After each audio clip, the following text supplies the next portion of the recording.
Hello everyone, మా నాయనమ్మ చేసే రెసిపీ ఒకటైతే గుర్తొచ్చి తినాలనిపించింది. సో చేసేసుకుందామని రెడీ అయిపోయాను. పక్కనే చెట్లకి ఉన్న పుదీనా అయితే పని కనిపించింది. పచ్చగా బాగా నిండుగా ఉంది కదా.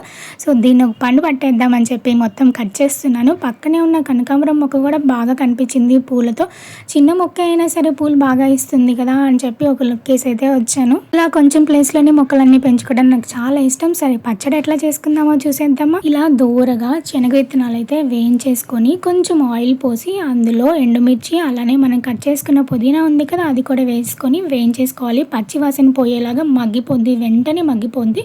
మగ్గిన వెంటనే కొంచెం చింతపండు కలిపేసుకొని దాంట్లోనే చింతపండు కూడా లైట్గా మగ్గితే చాలు. అలా చేసుకున్న తర్వాత మా నాయనమ్మ అయితే ఎక్కువగా రోట్లో దంచి చేస్తుంది. ఆ టేస్టే వేరు కదా. మనం చేస్తే ఆ టేస్ట్ రాకపోయినా కొంచెమైనా కలుస్తుంది. ఏదో నోటికి తినాలనిపించి మిక్సీలో అయితే వేసేస్తున్నాను. 2 వెల్లుల్లి రెబ్బలు అలానే కల్లుప్పు వేస్తే చాలా టేస్టీగా ఉంటుంది. అలా మిక్సీ పట్టేస్తే చిటికెలో ఎంతో రుచికరమైన పల్లి పచ్చడి అయితే రెడీ అయిపోయింది. చాలా టేస్టీగా ఉంది. ట్రై చేయండి.